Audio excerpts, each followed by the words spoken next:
Why God let Boaz wait before meeting Ruth. We have all moments when waiting feels like punishment, when we are ready for love, ready for purpose, ready for something good, yet heaven seems silent. But what if waiting isn't a delay? What if it's a divine preparation?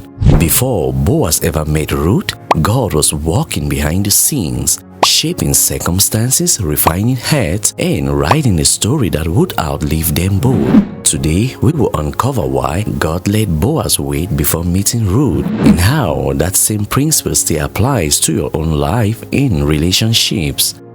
Before long, Ruth entered Boaz's field. Boaz was already a man of integrity and faith. He was respected, established, and ready, but still waiting. Meanwhile, Ruth was in Moab, heartbroken, widowed, and walking through loss. Two lives moving in different directions in different lands, but destined to intersect at God's perfect time. In Ruth 1:16 verse 17, the Bible says, "Entreat me not to leave you, or to turn back from following after you. For wherever you go, I will go, and wherever you lodge, I will lodge. Your people shall be my people, and your God my God." That single decision, Ruth's choice to follow God and stay loyal to Naomi, set the divine clock in motion. Number 1.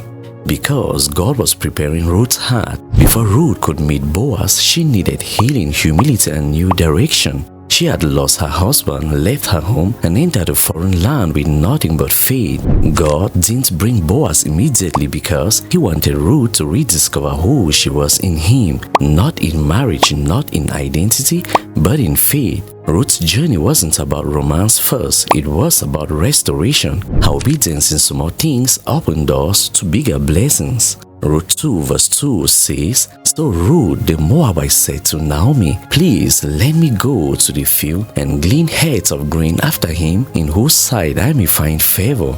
Notice her humility. She asked permission, not entitlement. She went to serve, not to be seen. Sometimes God delays connection until He completes transformation. He lets us walk through seasons of humility and obedience so that when the right person appears, we meet them as whole, not wounded. Ruth met Boaz while she was serving, not searching, and that's how divine appointment happens, in the ordinary steps of faithfulness. Number 2. Because God was testing Boaz's character. Boaz was a man of stature and means, but more importantly, a man of principle. Before he ever met Ruth, he was already walking in righteousness. In Ruth 2 verse 4, the Bible says, "Now behold, Boaz came from Bethlehem and said to the reapers, The Lord be with you. And they answered him, The Lord bless you." His first words in scriptures are a blessing that tells us who he was. God let Boaz wait because He was proving that Boaz could handle a woman of purpose. If Ruth's waiting was about preparation, Boaz's waiting was about qualification. A godly relationship is not about two people finding each other. It's about two people becoming who they are called to be before they meet.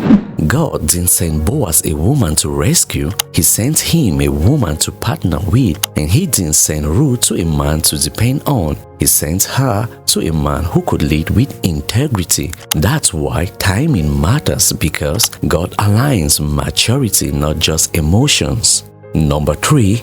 Because God was writing a legacy, not a moment.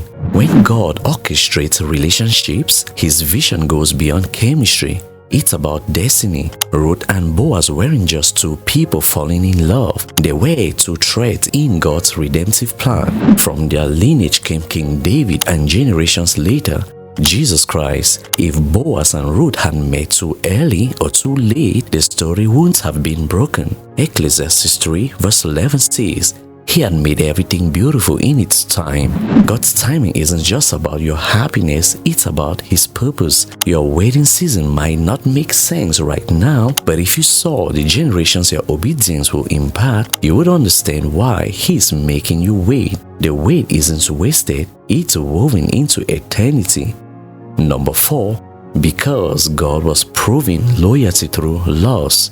Before Ruth met Boaz, she walked through heartbreak, relocation, and hard labor. But her loyalty to Naomi revealed her faithfulness to God. Boaz noticed it, immediately. Ruth 2:11-12 says, "It has been fully reported to me all that you have done for your mother-in-law since the death of your husband. The Lord repay your work, and a full reward be given you by the Lord God of Israel, under whose wings you have come for refuge." Ruth's loyalty became the magnet for Boaz's favor. Sometimes, God hides you in service before He reveals you in favor. While you are helping others, being faithful in the unnoticed places, He is preparing someone who will see what others overlook.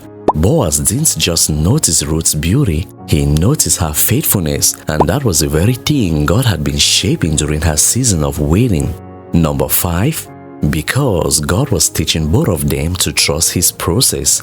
The entire story of Ruth and Boaz is one of divine timing and mutual trust. Neither forced anything, neither manipulated the outcome. They simply obeyed, waited, and allowed God's plan to unfold. When Ruth lay at Boaz's feet, it wasn't desperation, it was faithful surrender. And when Boaz went to redeem her, he did it righteously before witnesses following the law. Ruth 4:9-10 says, "And Boaz said to the elders and all the people, 'You are witnesses this day that I have bought all that was Elimelech's. Moreover, Ruth the Moabite, the widow of Mahlon, I have acquired for my wife, that the name of the dead may not be cut off.'" When you and your future partner both surrender to God's process, your story will carry peace, not confusion. Waiting season tests trust. They refine motives, and they reveal whether we want God's plan or just our own timeline. Boaz and Ruth waited, and when the time came, everything fit perfectly. If you are in a season of waiting, remember this. So was Boaz, so was Ruth. God didn't forget them. He was forming them. Boaz wasn't lonely, he was being prepared. Ruth wasn't abandoned, she was being positioned. God orchestrated their meeting when both of their hearts were ready to reflect His glory. To the woman listening to me right now, don't rush God's timing. Your field of favor will find you when your faithfulness is right. Serve, trust, and stay humble. Boaz will find you while you are gleaning, not while you are competing. To the man listening to me right now, don't be discouraged if you haven't met her yet. If you haven't met your Ruth, walk your field with integrity, lead with purpose, build what God gave you. When the time is right, He will send you a woman who carries purpose, not pressure. Every love story written by God begins with obedience, patience, and prayer. If this message spoke to you, take a moment to pray. Lord, help me trust your timing. Teach me to wait with faith, not frustration. Prepare my heart like Ruth, faithful, humble, and ready, and build in me the integrity of Boaz, patience, righteous, and steadfast. When the time is right, let my story glorify you. In the mighty name of Jesus Christ of Nazareth, Amen. God didn't delay Boaz and Ruth, He developed them. And when God develops you, He never disappoints you. Habakkuk 2:3 says, "For the vision is yet for an appointed time, but at the end it will speak, and it will not lie. Though it tarries, wait for it, because it will surely come, it will not tarry." And there you have it. Thank you once more for sticking around to this point. Be sure to like the video, leave a comment, and share it with someone who might be in need of this message right now. Thank you, and do see you in the next episode.